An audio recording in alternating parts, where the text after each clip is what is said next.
घराचे खांब सागवानी लाकडाचे आहेत, तर एकात एक अडकवून इंटरलॉक करून उभ्या खांबावर आडवे खांब ठेवून आधार दिलेला आहे. असे प्रत्येक खांब प्रत्येक कोपऱ्यात उभे करून ते मजबूत केलेले आहेत. घराच्या या खांबांना किंवा वरच्या बहालाला दोरी बांधून लहान मुलांसाठी झोळी तयार केलेली दिसते. तर घराच्या या बाजूला आम्हाला भेटलेले आजोबा एकमेकांशी गप्पा मारत बसलेत. दुसऱ्या बाजूला बसायला पलंग आहेत, तर बहालाला पिंजऱ्यात बोलका पोपट आहे. त्याच्या समोर मागे कौलारू घरं दिसतात, तर जुन्या घराचं अंगण आणि ओटा समोर दिसतोय. चला आता तुम्हाला मी हे घर अंगणातून कसं दिसतं ते दाखवतो. बघा, अंगणातून सुद्धा हे घर किती सुंदर दिसतं. म्हणजे घर कोणत्याही बाजून कोणत्याही ठिकाणी उभं राहून जर पाहिलं तरी ते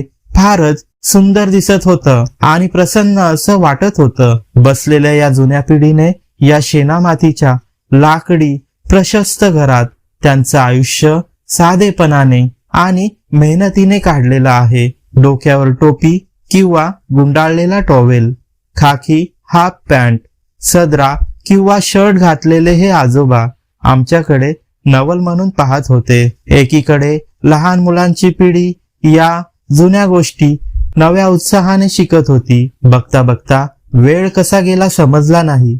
अशा ठिकाणी वेळ खूपच फास्ट जातो असं ऐकलं होतं, पण आज ते अनुभवलं.